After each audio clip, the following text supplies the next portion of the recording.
If you were born before 1990, then chances are your view of marketing has been shaped by a system where a very small number of media outlets acted as gatekeepers to a very large segment of the market, selling access to the highest bidder. Today, I'd like you to consider an alternative marketing landscape as we discuss what proprietary audience development is and why it's such a powerful tactic for your brand. My objective is to introduce total digital audience as a new metric for your brand and steer you in the right direction to develop it.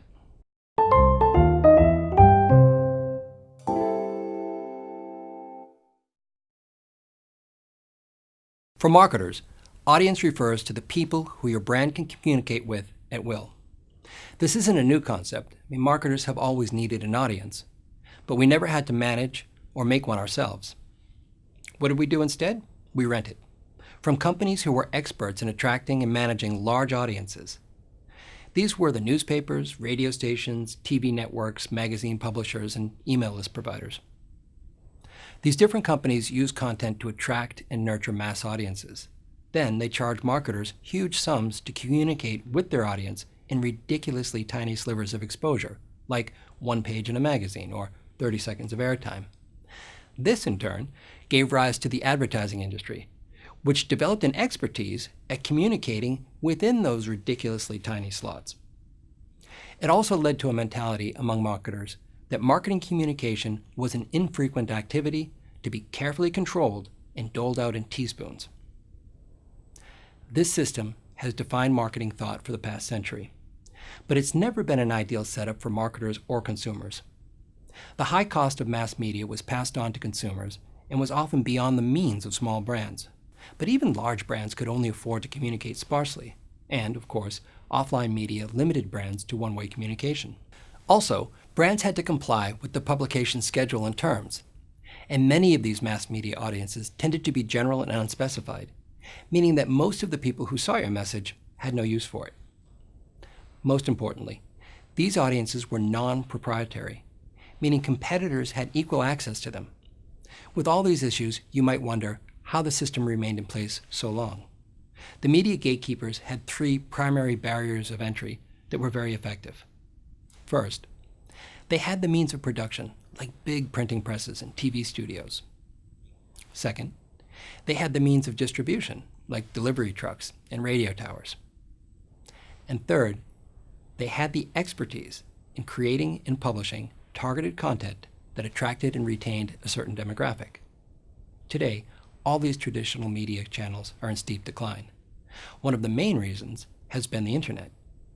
It removed two of the three barriers to mass communication by turning both production and distribution into a commodity. Anyone today with a smartphone can create content and make it accessible to billions of people in a matter of seconds. This has eliminated the middleman and diluted the media monopoly. This matters because awareness matters and engagement matters. But brands can't have either if they don't have an audience.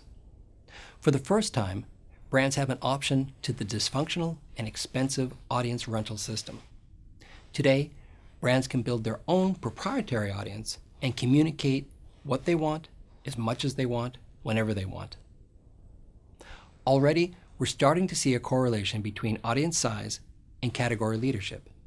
This may not be a causal relationship now, but it is likely to be as brands get better at developing and managing proprietary audiences. In other words, brands that are better able to build and manage online support could create a competitive advantage in the same way that brands have been able to gain an advantage with larger media budgets in the past. An example of a brand that understands audience is Beyonce. In December of 2013, she released her fifth album, completely ignoring the way you're supposed to sell music.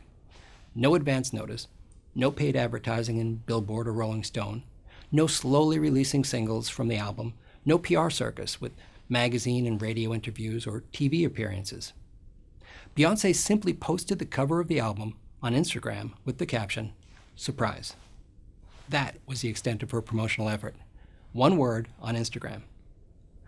That one word generated over 1.2 million tweets in the first 12 hours alone. That's 100,000 tweets an hour, to say nothing of the publicity generated on every other social platform, as well as in conventional media. The album sold over 800,000 copies at $16 apiece, grossing over $13 million in just 3 days. It became the fastest-selling album in iTunes history and shot to #1 on Billboard's Top 200.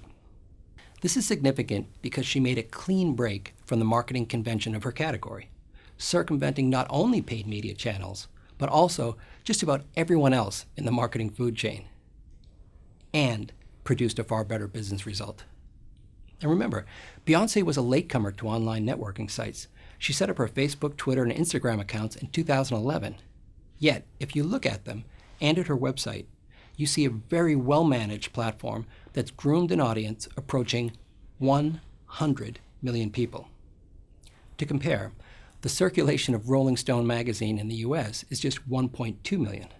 In fact, if you take the combined US readership of Rolling Stone, Billboard, People, Time, Cosmopolitan, Vogue, and Elle, they would still only amount to about 15% of her online audience. Beyonce doesn't need traditional media, at least not in the way she would have a decade ago, and neither do you. With a much smaller investment than it takes to keep any one of those magazines running, brand Beyonce is able to keep 100 million fans on tap, allowing her to communicate what she wants, as much as she wants, whenever she wants. Her 2013 album release shows how a steady investment in running her online platform is paying rich dividends to her brand. Well, first of all, start measuring it. That is the combined number of people that either follow you on various social sites or have given you their email address. That's your digital audience. After that, grow that number, but selectively, ensuring that, first, your followers are exactly the people you want as customers, and second, they remain receptive to your message. That's the tricky part because it's the one advantage that traditional media has that the internet was not able to give us: competence at creating and publishing content that will attract and retain a specific target group.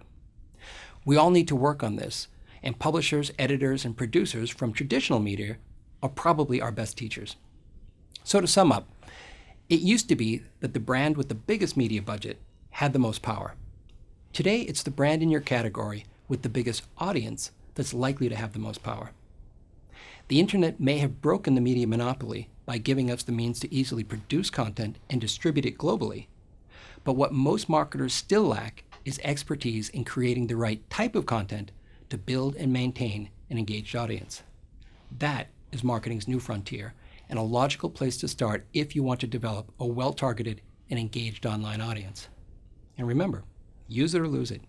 If you don't put this to work within 48 hours, it will self-destruct. Good luck.